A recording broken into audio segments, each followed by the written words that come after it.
의원님 자기소개 한번 부탁드릴게요.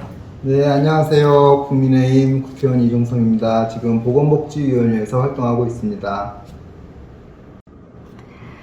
그 위키백과에 보면은 이종성 의원님이 사회운동가 출신 정치인이나 혹은 대한민국 인권운동가로 설명되어 있거든요. 이거에 대해 스스로는 어떻게 평가하시는지 궁금합니다. 부끄럽습니다. 먼저 제가 대학을 졸업하고 아마 뭐 공무원 생활을 짧게 하긴 했지만 주로 장애인 단체에서 27년여간 몸을 담아서 장애인 복지 운동 쪽에 많이 활동을 해왔어요. 그러다 보니까 이제 저를 이제 운동가 내지는 인권운동가 이제 그렇게 이제 불러주시는 것으로 이제 알고 있는데, 사실 뭐 장애인 단체에서 또 장애인들의 목소리를 정책에 반영하기 위해서 지속적으로 노력해왔고, 많은 부분들이 장애인 권리 증진이라든가 권익공호 그리고 인권 보호를 위한 그런 내용이었기 때문에 아마 그런 호칭을 붙여주신 걸로 알고 있습니다.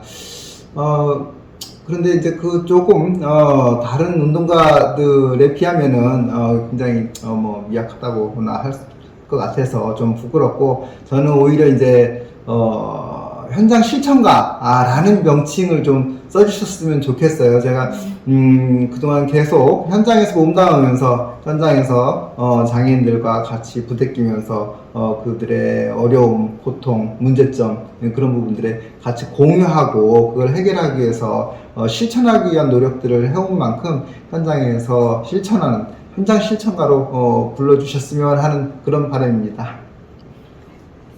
네, 감사합니다. 이제 두 번째 질문할게요, 의원님. 현재 대한민국의 약자와 소외계층 그리고 어려운 사각지대에 있는 분들을 위해 왕성하게 활동 중이시잖아요. 구체적으로 어떤 일을 하는지 좀 말씀해 주시겠어요? 소외계층들, 사회적인 약자라고 할 수 있는 여러 가지 분야에서 소외계층들이, 사실 소외계층이라는 단어가 이제 상대적이기 때문에 각 분야에서 소외계층들은 다 존재를 하거든요. 그런 계층들을 위해서 이제 관련 정책들을 좀 만들고, 우리 당 차원에서 약자의 동행위원회를 만들었고, 그 동행위원회를 통해서 각 분야에 민원들을 접수하는 창구들을 만들어 가지고 그 접수되는 민원들을 위원회 소속 의원님들한테 또 뿌려서 또 의견들을 받고, 그런 것들을 법제화하고 정책화하는데 그런 의견들을 많이 담고 있는데, 그런 민원들을 이제 해소하기 위한 어떤 그런 활동들을 해왔는데, 또 이제 장애인 쪽에서는 뭐 작년 말경에 대통령 선거를 앞두고 중앙장애인위원회 위원장을 맡고 있거든요. 그래서 장애인과 관련된 정책들을 좀 더 디테일하게 갖고 가고자 해서 현장에서 장애인들의 목소리를 들을 수 있는 기회를 갖기 위해서 장문현답이라는 전국 투어 릴레이 정책 정책 토론회를 개최했어요. 여러 가지 각 테마들을 가지고 전국 투어를 하면서 우리 장애인들의 욕구 내지는 지금 가장 절실한 것들을 많이 이제 받아봤는데, 현장에서 일할 때는 현장에서 주장하는 것만, 현장에서 이런 어려움이 있다, 이런 문제점이 있다라고 하면은 그것만 그냥 단순하게 주장하고 나면은 이제 그 다음 사실 끝이거든요. 근데 여기에 와서 의정활동을 하다 보니까 정책 상대방들과의 어떤 조율, 타협, 그들의 목소리, 그런 것들도 사실 정책에 같이 녹여내야지 정책화된다라는 것이거든요. 그리고 끊임없이 그 정책 관련자들과 대화하고 뭐 토론이라든가 공청회라든가 그런 것들을 통해서 그 정책에 제반되는 어떤 수반되는 어떤 문제점들을 최대한 많이 파악하고 그들과의 어떤 타협이라든가 그런 협력관계, 그런 것들을 모색하기 위한 노력들을 더 많이 해야 되는 거죠.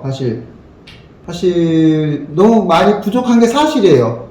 세계 선진국 대열에 들어섰다고 우리 스스로는 자부를 하지만 정작 소외계층들의 어떤 그런 어려움들은 우리가 많이 살펴보지 못했구나. 장문영응답을 통해서 수렴된 어떤 여러 가지 문제점들을 이번에 대통령 선거 때 이제 공약으로 좀 만들고 새 정부에서 좀 많이 반영될 수 있도록 하기 위해서 열심히 노력을 했는데 그렇게 또 그것도 이제 그렇게 쉽진 않더라고요. 그래서 그래도 일부 몇 가지 이제 사항들을 공약에 반영하고 국정과제에 좀 넣어가지고 앞으로 새 정부에서 좀 정말 현장에서 체감할 수 있는 복지적인 변화들을 좀 얻을 수 있도록 열심히 노력하도록 하겠습니다.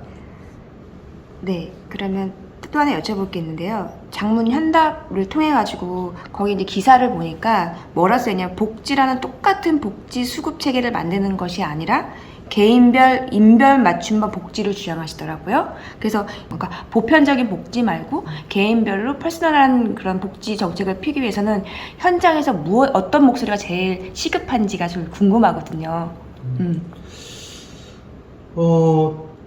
우리나라 행정체계의 그 특성이 있어요. 굉장히 이제 대상화시키기를 굉장히 좋아하거든요.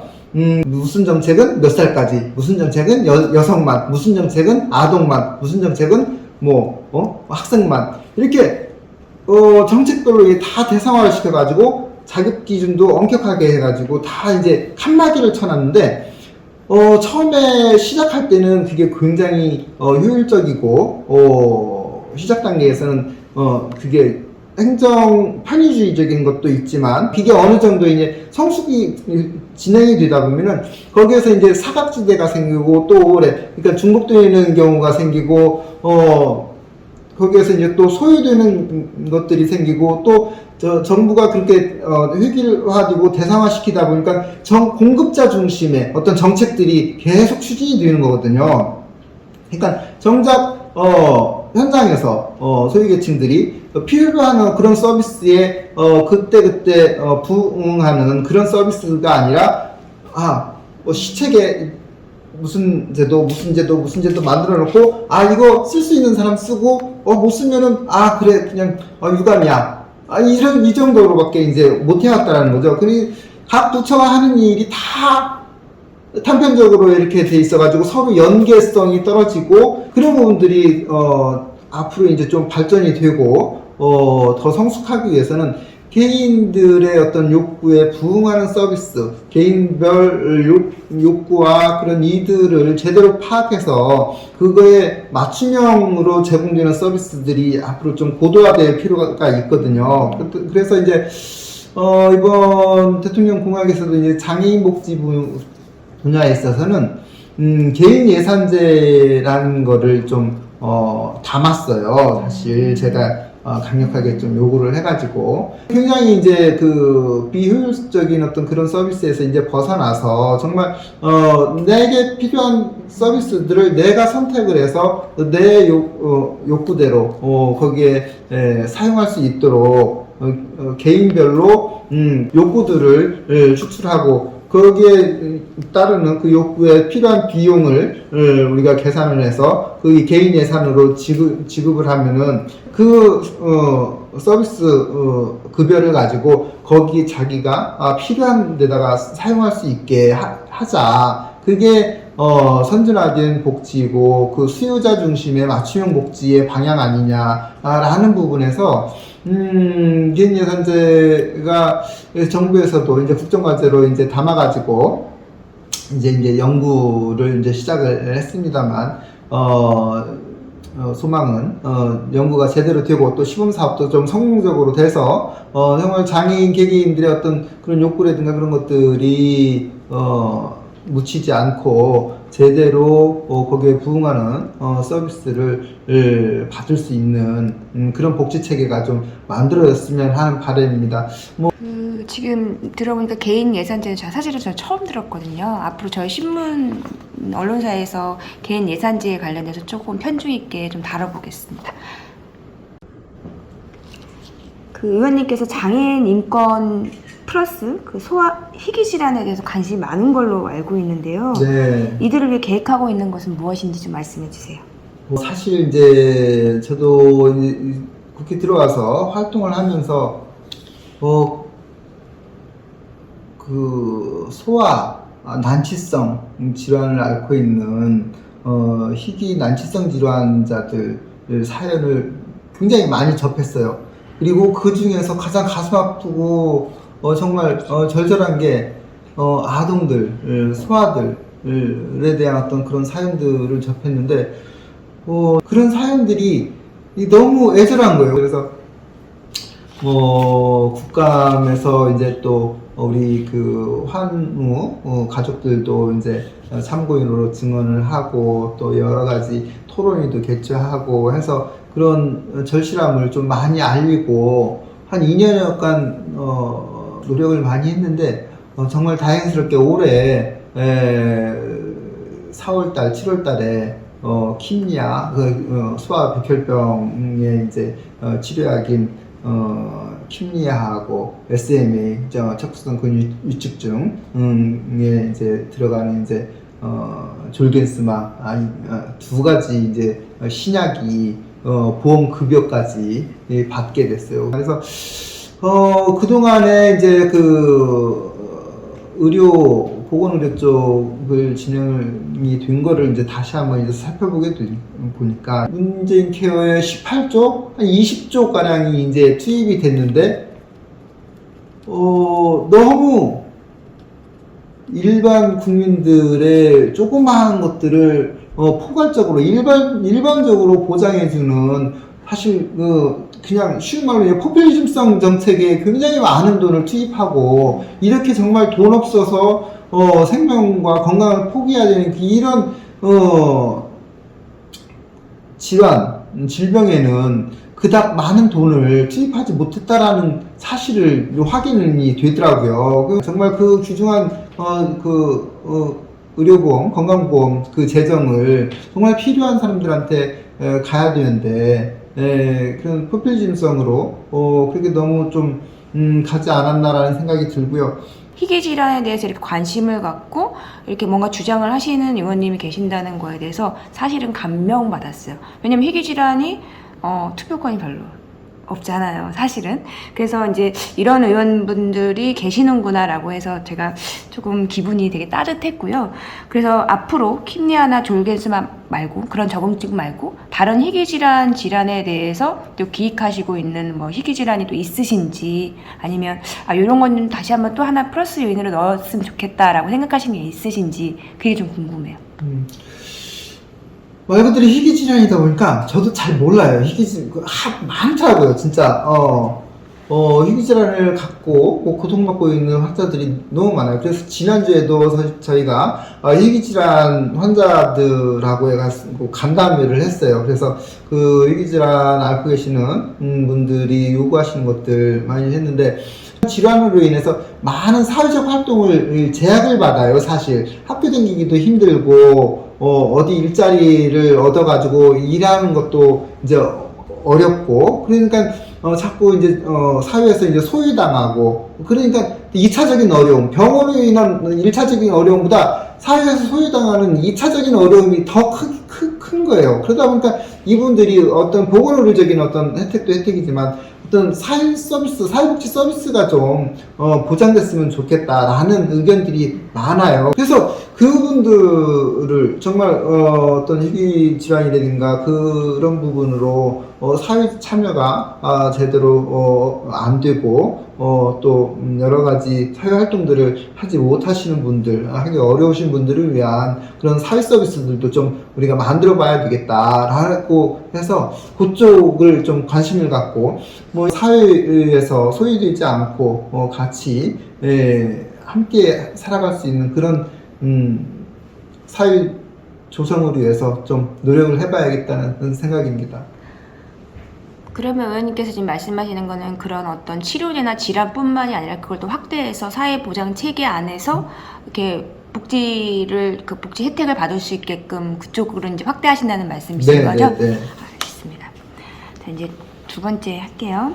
그 과잉 진료랑 비급여 등이 심각한 재정 낭비를 한다고, 그리고 또한 이것들이 국민 의료비를 증가시키겠다고 되게 강하게 지적하셨거든요. 이에 대한 구체적인 설명과 그리고 해결책에 대해서 소신 있게 말씀해 주시면 되겠습니다. 네. 이제 아까도 말씀드렸듯이 이제 문재인 케어가 처음에 시작할 때부터 여러 가지 이제 문제점들이 지적이 됐더라고요. 내부적으로 풍선 효과라든가 이제 과잉 진료, 그 다음에 의료 전달 체계가 왜곡될 것이다라고 내부에서 그런 진단이 있었음에도 불구하고 그런 내부 보고를 다 묻어버리고 강행을 한 거예요. 그래서 제가 올해 그러니까 올해가 이제 3년차 국감을 맞이했는데 1차년도, 2차년도 국감 때 문재인 케어를 집중적으로 문제 제기를 했어요. 첫 번째 이제 과잉 진료 부분하고 풍선 효과 부분을 굉장히 많이 지적을 했는데, 그래서 이제 우리가 최근에 이제 백내장과 관련해서 실손보험 문제 많이 사회화됐잖아요. 사실 이제 제 역할이 크다고 생각합니다. 그래서 의료계에서 또 한편으로 원망하시는 분들도 계실 거예요. 근데 정말 그런 수술이 필요 없는 환자들한테까지 수술을 통해서 의료기관들이 이제 과잉으로 또 이익을 취하는 이제 그런 그리고 또 치료 재료를 보험을 이제 적용을 받다 보니까 보험 수가는 일반 비보험일 때보다 굉장히 낮아지잖아요. 그러니까 그 낮아지는 가격을 의료기관들이 만회하기 위해서 재료값을 원가의 한 10배까지 이제 부풀려 가지고 청구하고 또 그거를 또 환자들의 이제 실손보험을 통해서 이득을 보전받고 오히려 더 많은 이익을 취하는 그런 사례들이 굉장히 많이 생겨가지고 결국은 이제 백내장에 대해서는 실손보험, 손해보험계에서 조금 제도적인 보완 장치를 하기로 했고, 그다음에 의료 전달 체계의 문제인데 이 온갖 아까 이제 3, 4인실 병실 급여까지 이제 급여화를 해주고 굉장히 많은 국민들한테 그 급여화를 무분별하게 해주다 보니까 돈이 싸지면 어떻게 해야 되겠어요? 환자들이 상급병원을 찾아가는 거예요. 그 전에는 동네 병원에서 아니면은 병원급, 무원급에서 이제 진료를 받던 것들이 그 급여화가 되니까 싸지니까 너도 나도 이제 상급병원, 상급 종합병원을 이제 찾아가다 보니까, 병원급의 어떤 그 환자 이용수는 거의 적체되어 있는 반면, 상급병원하고 종합병원 이용자 수가 굉장히 이제, 늘어나고, 이게 전달체계를 굉장히 왜곡시켜버리고, 기형적으로 이렇게 만들어버린 거거든요. 그래서 이런 문제들이 사전에 많이 이제 제기가 됐음에도 불구하고, 그런 것들을 묻어버리고, 그런 의견들을, 전문가들의 어떤 의견들을 다 묻어버리고 추진했던 것들. 또 대표적으로 이제 뇌 MRI 같은 경우에도, 급여를 시켜주다 보니까, 뇌 MRI 촬영 그 건수가 한 10배로 늘었거든요. 근데 그 MRI 검사를 통해서 뇌질환이 확인된 경우는 거의 그 이전하고 비슷한 숫자에 이제 머무르는, 그러다 보니까 그 MRI 비용이 정말 큰 몇천억에 달하는 보험 재정을 갉아먹어버린 거죠, 사실. 이렇게 이제 많은 문재인 케어의 문제점들을 이전 정부에서 다 묻어놓고 포퓰리즘으로 그냥 계속 홍보만 해왔잖아요. 그러다 보니까 이제 최근에 이제 감사원에서 건강보험 재정에 대해서 전반적으로 또 특히 이제 문케어에 대해서 전반적으로 감사를 좀 실시를 했고, 정말 제가 이제 그동안에 제기했던 문제점들이 다 감사해서 다 확인이 됐어요. 건강보험 재정은 결국에는 27년도 정도 되면은 그 잉여금이 없이 거의 바닥날 거다라는 게 뭐 재정당국이라든가 아니면 뭐 국회 예산처의 어떤 전망은 그건 확실하거든요. 이렇게 이제 건강보험 재정이 날 갈수록 악화될 것이 이제 뻔함에도 불구하고 그런 정말 필요한 곳에 쓰지 않고 포퓰리즘적으로 그렇게 뿌려버린 거에 대해서 너무 이제 아쉽고 아까 소아 얘기질환 얘기했지만 그런 필요한 환자들한테 그런 돈이 갔었으면 얼마나 많은 생명들을 살릴 수 있었을까. 그리고 또 한 가지 예를 들자면은 장애인 보장구 이제 보조기기들을 건강보험을 해주고 있는데 전동 휠체어가 15년 전에 건강보험 급여를 받았어요. 근데 지금 수가가 15년 전에 처음 시작할 때 수가에서 한 푼도 안 올랐어요. 전동 휠체어가 15년 동안 얼마나 많은 기술 개발과 그리고 또 물가 인상이 있었어요. 그런 것들이 하나도 반영이 안 되고 정말 필요한 사람들에게는 정말 그렇게 돈을 수전노처럼 아껴가면서 이런 곳에는 펑펑 쏟아붓는 것들을 봤을 때 정말 제가 괘씸해가지고 운케어에 대해서 오히려 더 집착을 해가면서까지 그렇게 파헤친 거예요. 그래서 앞으로는 뭐 윤석열 정부에서도 밝히고 있지만 정말 건강보험 재정 국민들의 소중한 호주머니에서 나온 돈이잖아요. 사회보험이잖아요. 그런 재정들이 이렇게 허투루 쓰이지 않게 꼭 필요한 곳에 필요한 만큼 쓰일 수 있도록 꼭 모니터링하고 관리하고 건강보험 체계가 제대로 운영될 수 있게 지속적으로 모니터링 하겠습니다. 얼마 전에 국감이 끝났잖아요. 그래서 네. 국민보건복지와 관련해서 이번 국감을 통해서 얻은 가장 큰 소득과 또 기운이 있을 것 같아요. 그거에 대해서 간단하게 설명 좀 해주시겠어요? 올해 국감은 여러 가지로 이제 의미가 있다고 생각이 돼요. 근데 첫 번째는 이제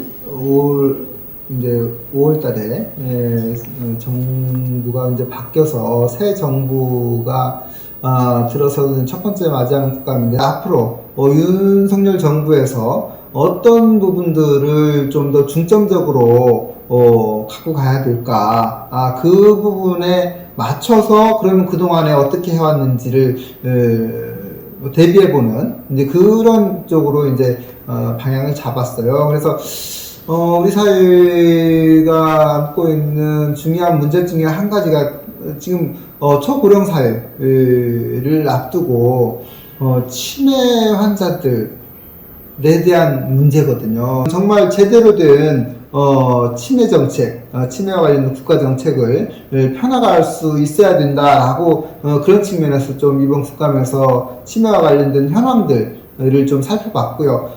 그동안에 해왔던 어떤 치매 정책들이 어느 부분에서 문제점이 있는지를 좀 우리가 면밀하게 분석하고 그 부분에 대해서 효과성이라든가 그런 것들을 따져보고 또 부족한 부분들을 채워나가는 방향으로 우선은 해야 될 것이고, 그리고 치매 어르신들이 가정 내에서 내지는 지역사회에서 정말 같이 통합해서 살아갈 수 있는 돌봄의 문제라든가 그런 부분들에 대해서 우리가 좀 더 지원할 수 있는 그런 방안들을 만들 계획입니다.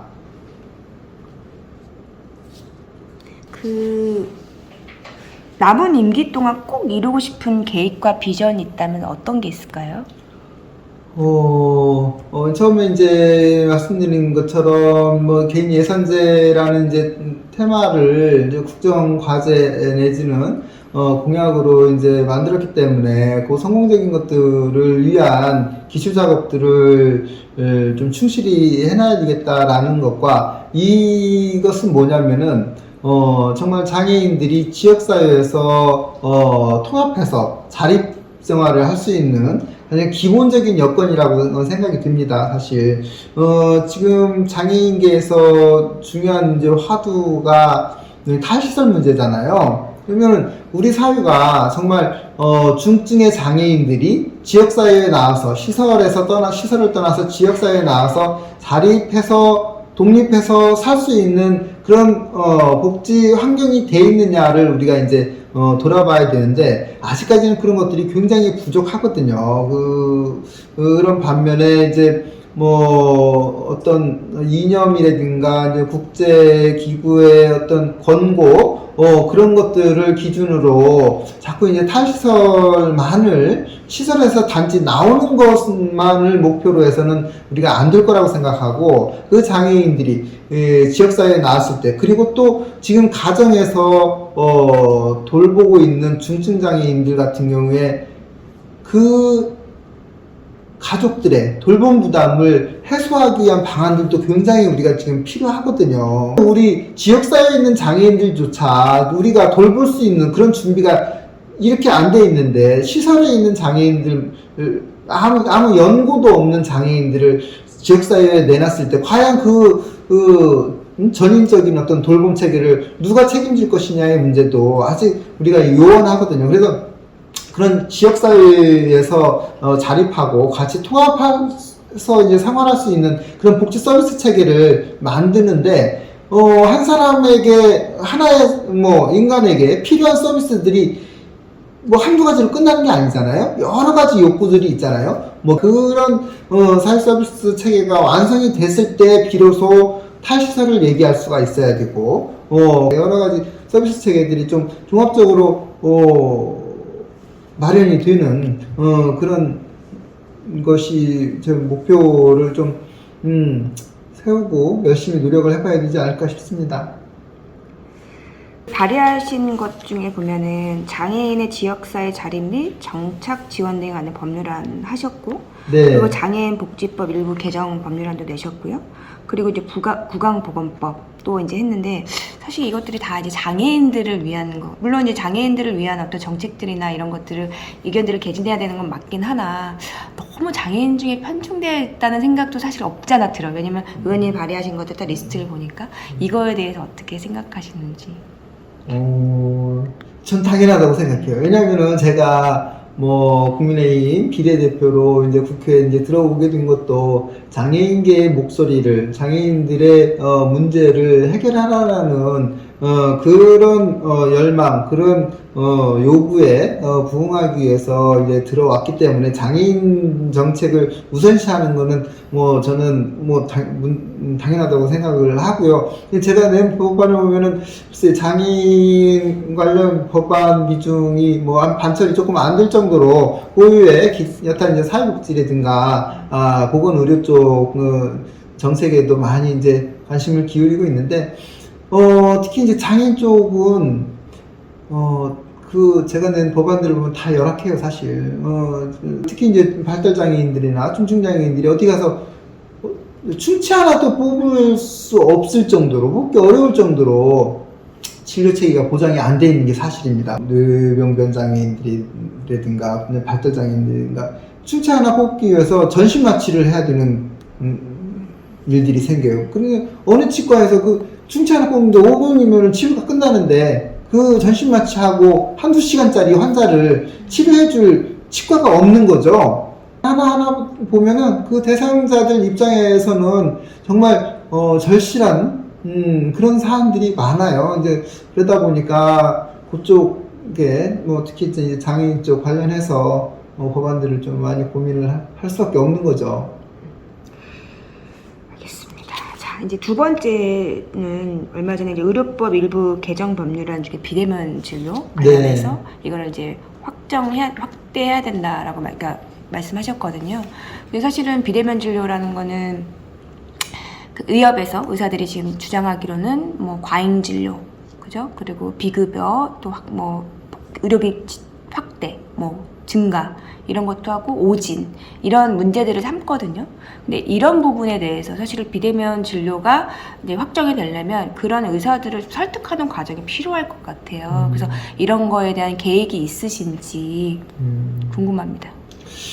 저는 그래요. 지금 보건의료 쪽뿐만 아니라 전반적으로 사실 하나의 쟁점을 가지고 이견들이 있잖아요. 우리 사회가 대화로 얼마든지 그 절충점을 찾고 그 서로가 생각하는 그런 문제점들을 해결하기 위해서 노력을 해야 되지 않나라는 생각이 드는데, 그런 노력 없이 자기가 지금 갖고 있는 그런 인프라를 지키기 위해서, 또 내지는 그걸 공고히 하기 위해서 상대방의 어떤 그런 필요성에 대해서 눈 감아버리는 일은 없어야 되겠다라는 게, 이 의료법과 관련된 비대면 문제도 사실 장애인들 같은 경우에는 한 10여 년 전부터 계속 주장을 해왔던 거거든요. 그러니까 중증장애인들 같은 경우에 한번 외출하는 게 굉장히 힘듭니다. 밖에 한번 나가려면은 새벽부터 일어나가지고 관장을 합니다. 서너 시간 걸려가지고 관장을 다 하고 그 다음에 외출을 합니다.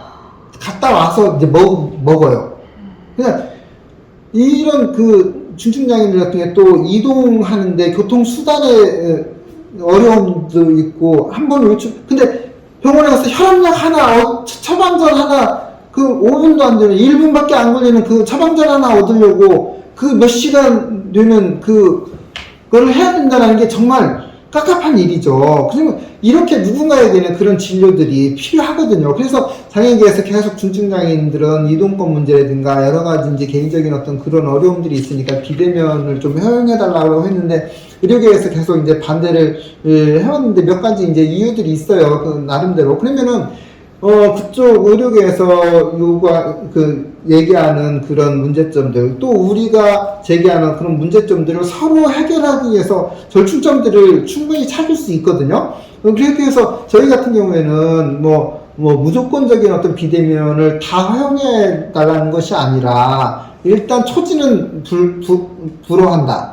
초지는 일단 와서 해야 되고, 그런 혈압이라든가 이제 당뇨라든가 그런 만성질환 중심으로 해서 간단한 것들을 비대면으로 처방하고, 그런 어떤 범위라든가 대상이라든가 그런 것들을 얼마든지 조절해 가면서 사실 할 수도 있는 부분인데, 또 한 가지 그쪽 이제 전문가들 얘기를 들으면 우리나라 이제 의료 수준이 국제적으로도 굉장히 인정을 받고 있잖아요. 만약에 비대면 진료가 허용이 되면은 외국 환자들도 굉장히 늘어날 것이다 라고들 얘기를 해요. 그러면은 국내 환자들에서 시장이 더 국제적으로도 커질 수 있는 그런 가능성들도 있고, 그래서 당장의 어떤 눈앞에 그것만 보지 말고 우리가 조금 더 시야를 넓혀서 상대방이 어떤 그런 상황이라든가 그런 것들도 고려하고, 또 여러 가지 재반 사항들을 고려해서 한번 발전적인 방향을 충분히 모색해 볼 수 있지 않을까라는 생각이 들어요. 이제 마지막이에요. 2022년도에 국민의힘 국정감사 우수 의원으로 뽑히셨잖아요. 네. 그러면 사실은 국민의힘 측에서도 당 내부에서도 의원님을 이제 평가한 거고요. 그리고 또 앞으로도 의원님이 어떤 그런 행보들을 이제 기대하는 것들도 있을 것 같거든요. 그래서 앞으로 이제 의원님께서 이제 어떻게 이제 활동을 이어나가실지 저희 전 국민 앞에서 간단하게 포부만 얘기해 주세요. 네. 감사하죠, 사실.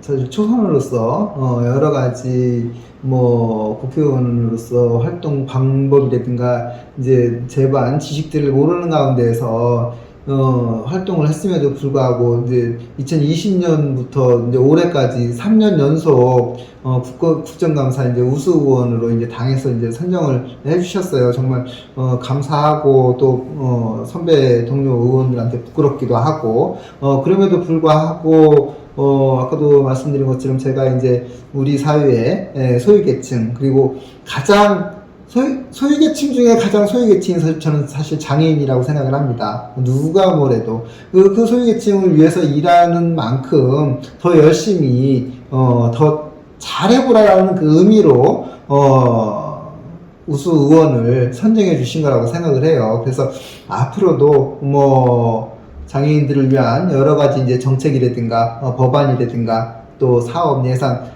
그런 부분에 있어서 좀 우리 사회가 발전할 수 있는 그런 방향으로 지속적으로 찾고 노력하고 함께 하도록 하겠습니다.